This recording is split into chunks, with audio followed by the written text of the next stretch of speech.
All right, guys, this is Anthony here, Super Service. We got Kyle's truck here. It is going back together.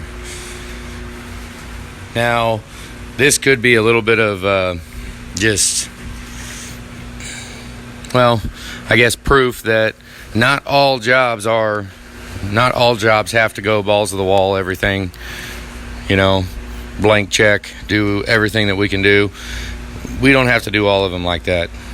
But we do like to do as much as we can to ensure that the customer has what I call an enjoyable ownership of the truck. Now, it hurts to pay for it. Yeah, it hurts. But, in a couple years or so, it'd be like, oh, well, hell, that truck ain't been too bad. This is a ball hone.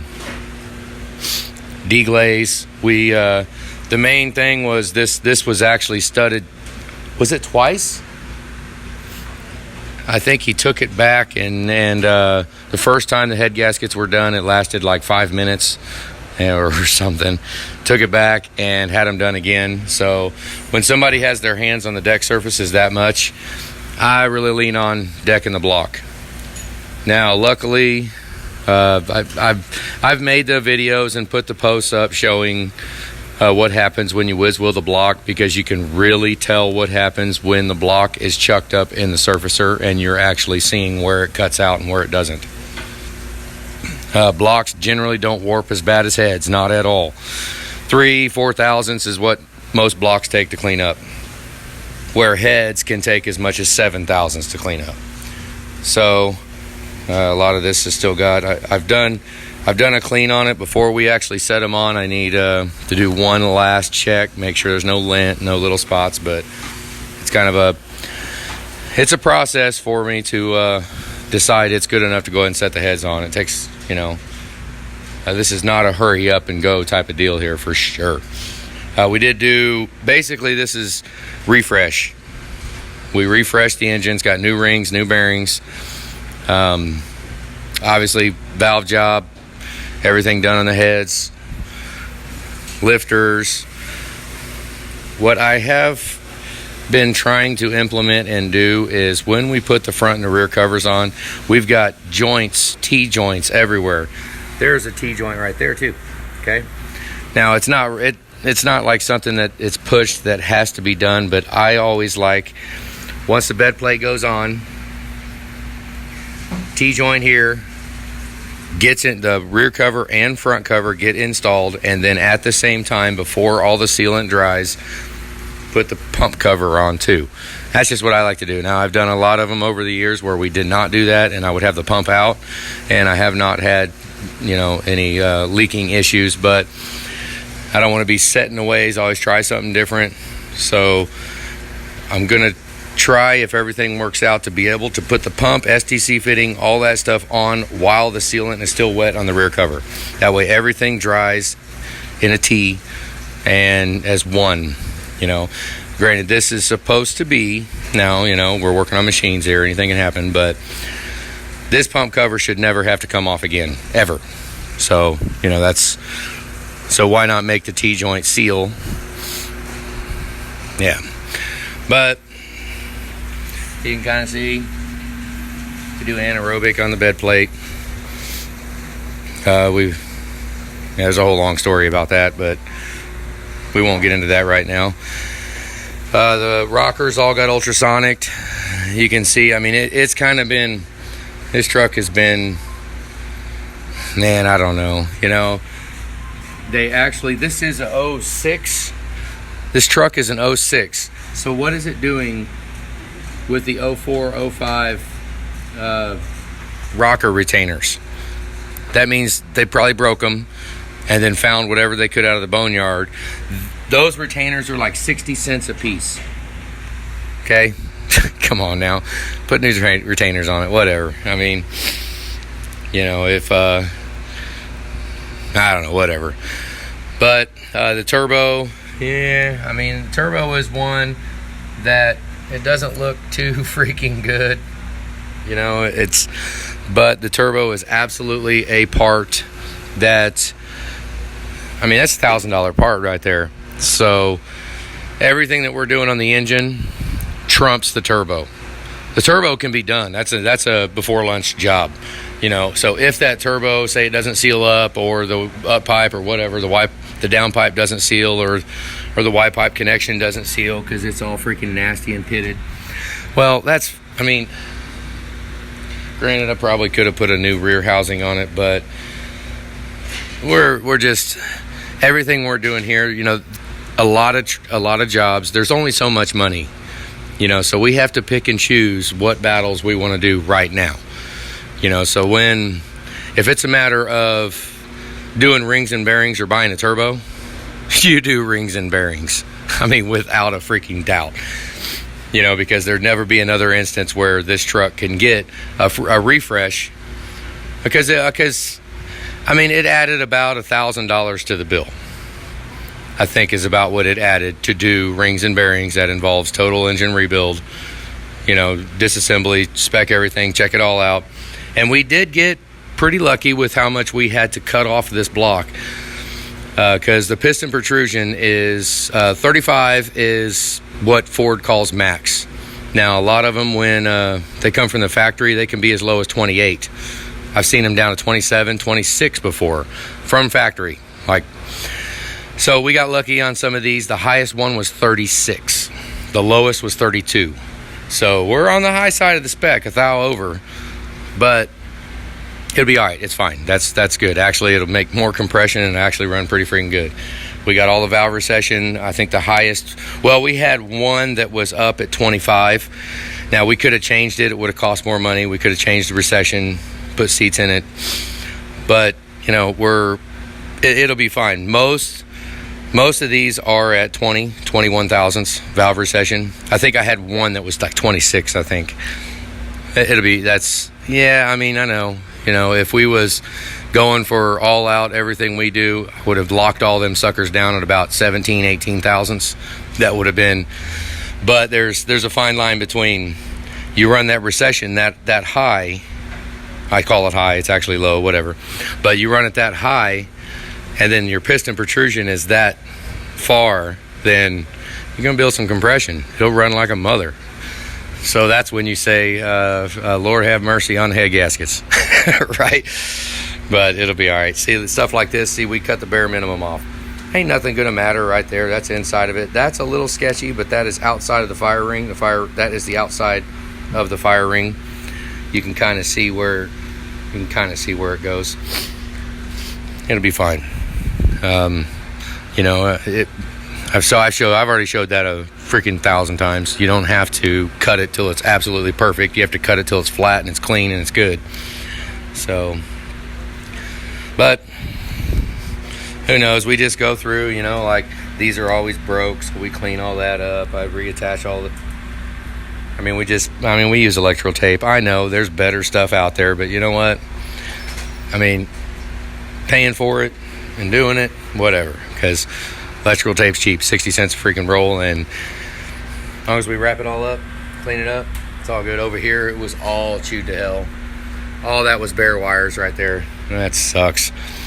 We are going to drop the pan. We did transfer case. We dropped the transfer case fluid too. I drained the torque converter out. We're going to drop the pan and go ahead and put a temp sensor in it. Just get it out of the way, because I don't know that the transmission's ever been serviced. It was nasty. So, I mean, when we do that, might as well clean it out. Now, the screen in there, I told Kyle if the screen has any debris on it, we'll put a new screen on it. But all it is a screen. The internal 1 and 6 liter is not a filter. I mean, it'll catch some stuff. But, you know, this filter right here works great. Now, a lot of guys that will put 6.4 pans and filters in their 6 liter, I don't really understand the concept as to why you will remove the bypass filter. I don't understand it, because it's a filter, it's bypass. I mean, what does it hurt? You know, everybody's on a big mad dash to put freaking coolant filters on their truck, but they want to take filters off of the transmission. I mean, I just, you know, thought process is a little weird when you go in the online internet community, because I do not understand why it's a filter. And they always get black. If they get black, that means they catch stuff. They're removing contaminants. And implementation is pretty freaking good. You can get to it like a son of a gun. Kind of probably ought to have a coolant filter right next to it if they want to have it or something, you know, out of the way so you can actually, yeah, service it and whatever. All right, quit ragging on that. Not enough. This block was very, very disgusting on the coolant ports. We cleaned it as good as we could. Look at that. I mean, a lot of that is the actual casting in the block, but it's rust. So I've already told Kyle that that was absolutely disgusting in there. Now, yeah, a fine line. I could have sent it off, thermoblasted it, could have shot peened, could have did all kinds of stuff. But you know what? Money, right? We can spend all kinds of money making this thing absolutely beautiful. But it's easy. I've said it before. It's easy for me to suggest things when it's not my money. So I have already told Kyle what we have to keep it in the back of our minds that we might have to do a second oil cooler on this. Maybe. Because the coolant was horrible. I mean, some of these ports were almost completely clogged up. I scratched it out. I had to scrape the crap out of it. It was so freaking disgusting. So we're going to put, and I'm debating on right now whether or not we just go ahead. I've got a stack of I got hundreds of oil coolers back there because there's no core on them. I keep them. They're stainless. I think they're stainless. We might just pick one out of the boneyard to save him some money. That way he won't have to buy an oil cooler right now. And there is a chance that he might get away with it. But what we got to remember is we could not drive this to flush it. So, yeah. What we're probably going to do is, as much as I hate to do it, is do a VC9 flush right off the bat, right when we get it together. I doubt we're going to do that. We're probably going to go ahead and put coolant in it and let it ride for a little bit. Which, I'll know if there's contaminants on it, you'll know within 100 miles how that oil cooler is going to react. But, okay, let's say we do all this. I got a lot of crap out of the coolant ports. I got a lot of it. See in there, it doesn't look too bad. Not for an engine block. Those of you that have looked in there, you'll know. Could be a lot worse. It was disgusting in there.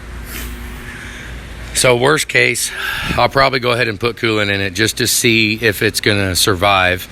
If not, we'll drain the coolant back out. We'll do a VC9 chemical flush. Then we'll let him ride it for a while with the used oil cooler in it. If we even do that. I'm not even sure yet. We might go ahead and put an oil cooler in it because who knows? I have not decided that yet. Because there is a chance that we did get it cleaned out, that everything will be good. But, there's always a chance, and I do not tell the customer. Right? Kyle needs to know, and I've already told him, that there is a chance that because of the condition of the cooling system, I had this thing in the spray cabinet, ultrasonic, I had it, just in the cleaners that I have, and it just, nothing can clean those coolant ports as good as a VC9 chemical flush. Chemical flush is the best freaking thing you can do because it's 190 degrees and the coolant's rushing through there with the chemical in it. Yeah, it's the best way to clean it. But haven't decided about that. I'm not sure. It's one of them gut things, we get to the end when it's time to decide what oil cooler to put on it, and we'll just decide right then. Because a clogged oil cooler is not a Ford warrantyable condition. Well, they probably would. I could probably get it warranted fine, but it's not right. Because it's not Ford's fault that the cooling system was not up to par. Now, a lot of you guys are going to argue that and be like, oh, well, Ford would have done this, blah, blah, blah, and then wouldn't have an oil cooler problem. Well, yeah, if Ford would have put, EC1 coolant in it from the very beginning, we wouldn't have this problem either. But, that's whatever. Neither here. We can argue that all day long. But he is getting pretty much all new oil rail bolts. I don't know if it shows on the video very good. They're all chewed to hell. Yeah, he's not getting none of that crap back. We were missing bell housing bolts. There was all kinds of crap. And so once the heads go on, it's going to be thank God I have a boneyard that has a lot of stuff in it because It's going to have to go back how it's supposed to be. And it takes a massive amount of time because everything has got to be, right. I'm not going to freaking skimp on putting the bracket on the heat shield on the back. I'm not any of it. I'm not, if it's not right, we go to the boneyard, we find some parts, and we make it right. It's a drag. It's a pain in the freaking butt to do, but whatever. Kyle's truck, what's going on back here? Got his charge air cooler radiator all clean. Ultrasonic makes quick work of all this stuff. It's just time to go back together. So at least get the heads on. I'll do one more final wipe around on everything, make sure there's no lint, no dirt, and we'll get these suckers set on and we gotta go. All right, guys, that's it. Have a good day.